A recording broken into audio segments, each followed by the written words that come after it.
ናይሎም መዓንቲ ብሓንሳብ ኬና እንሰርሖ እዚ ትርእይዎ ዘለኹም እንጀራ ክስንክቶ ከለኻ ካብ መጎጎ ነፊሩ ክኸይድ ዝደሊ ስፈ ንህቢ ዝመስል ንዝተፈላለየ ፕሮግራማትና ኣኽሩዕ ዘብለና ወለሽለሽ ዝበለ ኣውደኣመት ድዩ ንገዛና ድዩ ውራይ ክህልወና ከሎ ድዩ ኣዝዩ ፅቡቕ ዝኾነ እንጀራ ኣብ ምዕርግ ዘብለና ብፃዕዳ ጣፍን ብስገምን ለዊስናዮ ቀኒና ብላፋ ኣዝዩ ፅቡቕ ዝኾነ እንጀራ ክንሰርሕ ኢና።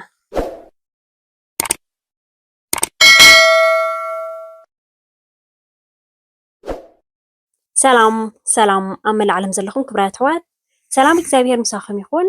ናይ ሎሚ መዓልቲ ብሓንሳብ ኬና ንሰርሖ እምበር ክትፈትውዎ ተስፋ እንዳገበርኩ ቅድሚ ንኦም ግን እቶም ሓደሽ ዘለኹም ላይክ ሳብስክራይብ ኮመንት እንዳገበርኩም ነዚ መዓልታዊ ሒዘ ዝመፅእ ቪድዮታት ተኻፈልቲ ክትኮኑ ብክብሪ ዕድመኩም።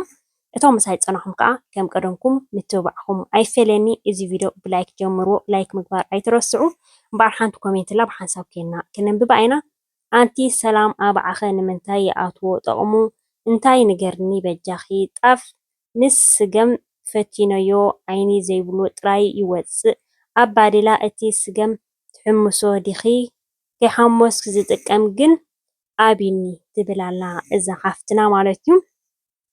እዚ ናይ ሎም መዓልቲ ክቡራት ኣሕዋተይ ሒዘልኩም መፅየ ዘለኹ ብዘይ ምግናንሲ ብዙሕ ዓይነት እንጀራታት ናይ ዝተፈላለየ ሰሪሐ እንዴ ግን በቃ እንድዒ ብጣዕሚ ዝበለፀ ዝፀበቐ ብጣዕሚ በቃ መግለፂ ዝበሃል ዘይብለይ ምሽዶ ዓይኒ ዘይብሉ ክወፅእ ዝሓፍተይ ማዓረይ ምቅርቲ ነንሕድሕድና እንዳተመሃሃርና ብፍፅም ዝኣብዮ ሰብ እንጀራ የለን እዩ። ኣነ ካባኽኒ ምምሃር እስኹን ካባይ ትመሃራ እዘን ኣሕዋተይ ሕጂ ሓደ ኺሎ ጣፍ እየ ተጠቒመ ዘለኹ ኣባዓኸ ከዓ ኣብዚ በዛ ናይ ማንካ ናይ ሽኮር ተጠቒመ ኣለኹ። ጥቕሚ ናይ ኣባዓኸ ንምንታይ እዩ ንገርኒ ትብል ዘለኻ ሕጂ እኳ እቲ ናይ እንጀራ ቁርት ለይ ከየብለኩም ንዓኡ ክገልፅ እምበር ጥቕሚ ኣባዓኸታት ብፍፅም መለያ ዘይብሉ ጥቕምታት እዩ ዘለዎ።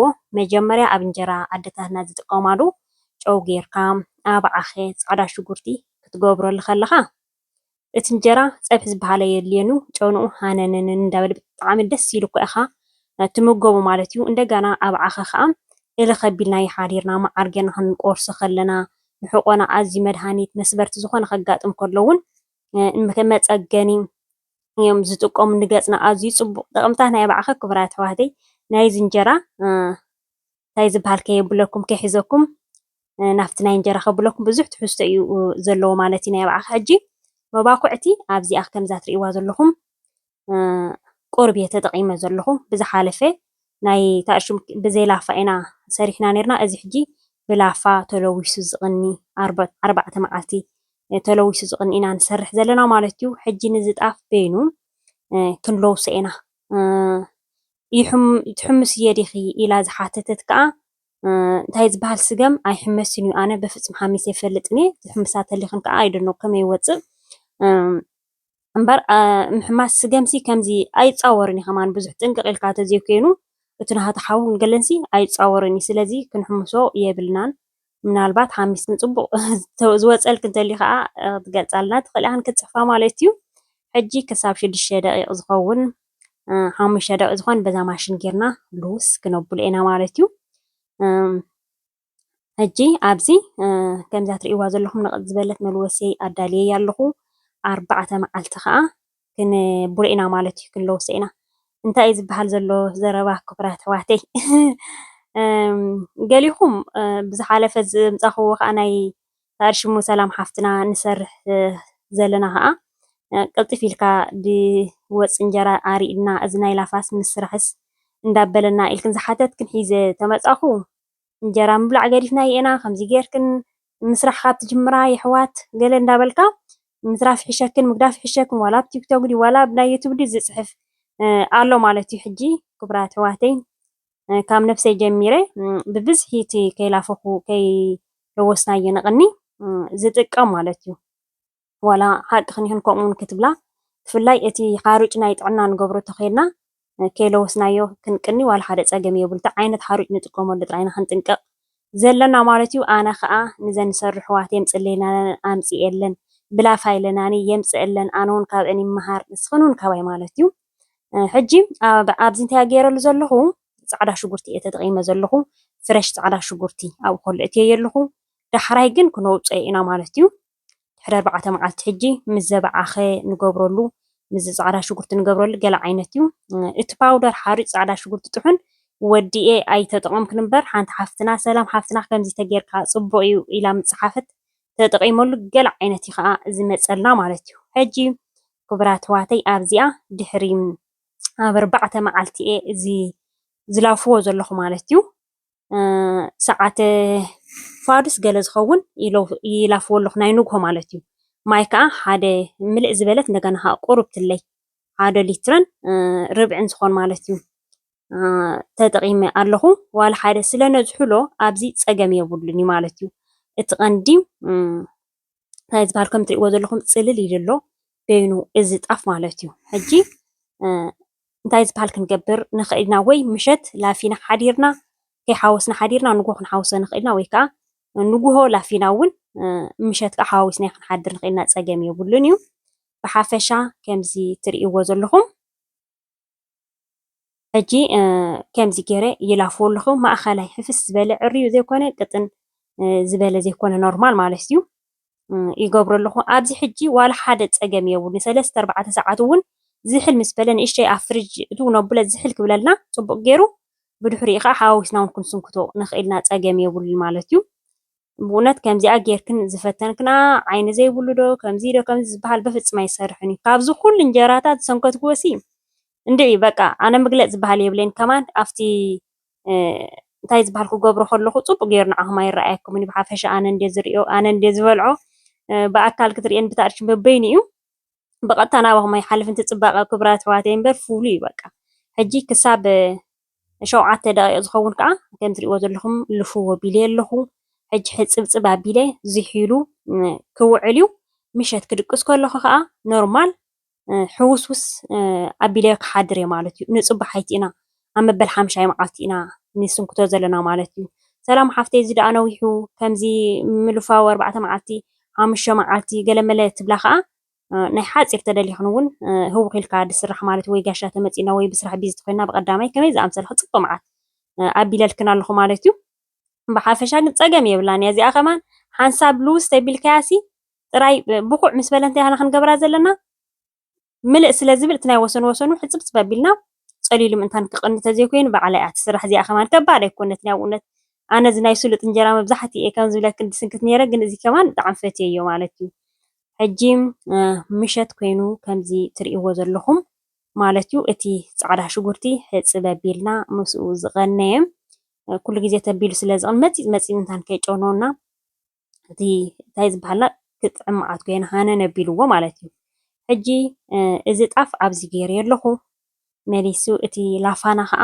ናብኡ ክገብሮ እየ ከም ትሪእዎ ዘለኹም ኮይኑ ዝሕል ኢሉሎ ማለት እዩ ውዒሉ ምሸት እየ ዝሓዋውሶ ዘለኹ ሰላም ሓፍትና ምስ ላፊኽዮ ምስ ሓደርኪ ሓዊስ ገይሪ ክትሓድሪ ገለ ትብላ ማለት እዩ ሕጂ ንግሆ ተላፊና ምሸት ሓዊስና ክንሓድር ኢና ማለት እዩ ንኽእል ኢና ማለት እዩ ፀገም የብሉን ምሸት እንተለፊናዮ ከዓነ ንንግሆ ከዓ ሓዊስና ናይ ምሸት ከዓ ክንስንክቶ ንኽእል ኢና ፀገም የብሉን እዩ ማለት እዩ ሕጂ ኣብዚኣ እቲ ስገም ከም ትሪእዎ ዘለኹም ኣብዚኣ 1 ኪሎ ጣፍ 1 ኪሎ ከዓ ስገም ማለት እዩ ከም ትሪእዎ ዘለኹም በቢ 1 ኪሎ እቲ ተለዊሱ መፂፁ ቀኒዩ እዚ ከዓ ከም ምሕደስ ጌርና ንጥቀመሉ ገለ ዓይነት ከዓ ክቡራት ኣሕዋተይ ብእውነት መግለፂ ዝበሃል የብለይን እዚ እንጀራ እዚ በፍፅም ማለት እዩ እንድዒ ክቡራት ኣሕዋተይ ባዕልኹም በቃ ባዕልኹም እንታይ ዝበሃል ግበርዎ ክቡራት ኣሕዋተይ ገለ ዓይነት ዝኾነ እንጀራ እዩ በቃ ፀብሒ ዝበሃልስ ዳርጋ የለን ኣብ ኩሉ ዳርጋ ሓደ ጣይታ ኢኻ ትበልዕ ምክንያቱ ጨው ንገብረሉ ኢና ኣባዓኸ ኣለዎ ፃዕዳ ሽጉርቲ ኣለዎ እንታይ እሞ ልክዕ ከምዚ ጨው ኣባዓኸ ነስኒስካ ትበልዖ ኩሉ ሬዲ ዝኣተው እዩ ማለት እዩ ሕጂ ኣብዚኣ ፅቡቅ ጌርና ክንሃርሞ ኢና ክሳብ 8 ደቂቕ ዝኸውን ፍኹስ ምንታን ክብል ፅቡቅ ገይሩ ይሃርሞ ኣለኹ ዝኣኸሎ ዝበልክዎ ከዓ ኣብ ቅጥን ኣቢለ ከምዚ ካሰስ ገይረ ክገድፎ እየ ሕጂ ኣብዚኣ እታ ቀንዲ ፅብቕቲ ትገብራ ከዓ ከምዚ ገፍገፍ እንዳበለ ከሎ ድሕሪ 4 ሰዓት 5 ሰዓት እውን ክንስንከቶ ንኽእል ኢና ግን ከዓ ፅልል ዝበለ እቲ ማዩ ፅልል ምስ በለ እንተሰንኪትናዮ ከዓ ዝበለፀ በቃ ዝፀብቕ ዝኸውን ማለት እዩ ብሓፈሻ እዚ ሕጂ ኣብ መበል 5 መዓልቱ እዩ ዝስንከት ዘሎ ዋላ ኣብ መበል 6 መዓልቲ ክንስንክቶ ንኽእል ኢና። ዝባኑ ወለሽለሽ ዝበለ ዓይኒ ዝበሃል ኣይውፅእ ብጣዕሚ ፎኪስ ዝኾነ ፅቡቅ ይኾነልና ማለት እዩ። ፀገም ዝበሃል ነገር የብሉን እዩ። እተባዕኸ ንገብረሉ እቲ ፃዕዳ ሽጉርቲ ንገብረሉ ከዓ ኣዝዩ ጥዑም ጨና ዘለዎ ኮይኑ ስለ ዝቐንዮ ምብኳዕ ኣይፀልእን እዩ ማለት እዩ። ከም ትርእይዎ ዘለኹም ገይረ ኣቢለ ኣለኹ ማለት እዩ። ከምዚ ካሰስ ገይረ ይቕጥኖ ኣለኹ። እዚ ሕጂ ምሸት እዩ ንፅባሐይቱ ፀሊሉ በኺዑ ክሓድር እዩ። ንፅባሐይቲ ከዓ ክንስንክቶ ኢና ማለት እዩ። ንጉሆ ተሲእና ክንስንክቶ ንኽእል ኢና ዋላ ርፍድ ምስ በለ ክንስንክቶ ንኽእል ኢና ፀገም ዝበሃል የብሉን። ኣብ ምብኳዕ የፀብቕ እምበር ዋላ ሓደ ኣይብለን እዩ። ክቡራት ኣሕዋተይ መቸም ብዙሓት ተሓታኺ ናይ ዝተፈላለዩ ናይ ብዙሕ ተሓታኒ ኣለኽን ማለት እዩ። ሒዘልክን ክመፅእ ሓደ ብሓደ ነንሕድሕድና ኮይና ከዓ ከምዘን ወሓላሉ ከምዘን ወረጃታት ኣዴታትና ከም ንኸውን ከዓ ኣይጠራጠርን እየ ማለት እዩ። ካባኹም ዝደልየ ጥራይ ኣነ ክቡራት ኣሕዋተይ መዓልታዊ ቪድዮታት ሒዘ እንድየ ዝመፅእ ከም ትርእኑ ማለት እዩ።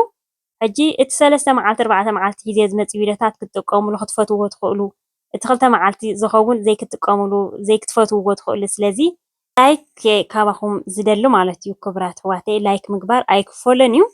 ዝኾነ ጎደሎ እተልዩ ከዓ ሰላም ሓፍትና ከምዚ ኣጎደለላ እዚኣ ክትመሓየሽ ዝግባእ ኢልኩም ክትፅሕፉ ትኽእሉ ኢኹም ማለት እዩ። ላይክ ምግባር እንዳተጠቐምናሉ እንዳረኣናዮ ከለና እቲ ቪድዮ ስቃይ ንበል ማለት እዩ። ሕጂ ቁሩብ ትለየ ጨው ገይረሉ ፀኒሐ ክንስንክቶ ከለና ጨው ንገብረሉ ብዙሓት ኣነ ከምኡ እየ ዝገብር። ከምዚ ኣብ ምልዋስ ገለ ይጥቀም እየ ክስንክቶ ከለኹ እየ ከምኡ ኣለሚዳ ዋላ መጎጎይ ማለት እዩ። ብዙሓት ኣሕዋት ከዓ መጎጎ እንታይ እያ ትብላ እዋስያ እዛ ናሃተይ መጎጎ ማለት እዩ። ሕጂ ርስን ምስ በላ ከዓ ከምዚ ትርእይዎ ዘለኹም ቀዳመይቲ እንጀራና ነዚ ይመስል ኣብዚኣ እንታይ ዝበሃልና ኣዳልየ ኣለኹ ማለት እዩ። ብጣዕሚ ገለ ዓይነት ዝኾነ ቀዳመይቲ ወፂኣ ኣላ ካልአይቲ እውን ከምኡ ብዙሕ እየ ዘውፅእ ዘለኹ ማለት እዩ። ሓደ ክልተ ርአ ኣቢለ ከብለኩም እየ ማለት እዩ ክቡራት ኣሕዋተይ። ኣብዚ ሕጂ እቲ መብራህቲ እንታይ ዝበሃል ከምዚ ከማን ፅቡቅ ኣይረኣየኩምን እዩ ዘሎ። ንዓኹምሲ ፅቡቅ ከም ዘይረኣየኩም ዘሎሲ ፅቡቅ ገይረ በቃ ይርዳእኒ ኣሎ ማለት እዩ። ብኣካል ስለ ዝስንክቶ ዘለኹ ኣነ ስለ ዝሪኦ ዘለኹ ማለት እዩ። ርግፍ ክፍ ዝበለ ዓይኑ ዋላ ሰሙን ቀንዩ ኣይደርቕን እዩ። ምክንያቱ እቲ ላፋ ንገብረሉ ስለ ዘለና ሕጂ ናብ ምቕራብ ገፀ ከም ትርእይዎ ዘለኹም ኮይኑ ኣሎ ማለት እዩ። ገለ ዓይነት ዝኾነ ክፅብቕ መዓት እንጀራ ሰላም ሓፍተይ ቁርቢ ይስብበና ንምንታይ እዩ እንጀራ ገሌልክን ተሓታ ከዓ ብሓፈሻ ኣነ ኸማን ንዓኹም ፅቡቅ ጌር ንኽረኣየኩም ዓይኑ ምልስላሱ ኢለ ኸማን ዝተሓሕዞ እምበር ክንሕዞ የብልናን። እንደገና ከዓ ከምዚ ተለዊሱ ዝቐነየ ከዓ ኣይስብበካን እዩ።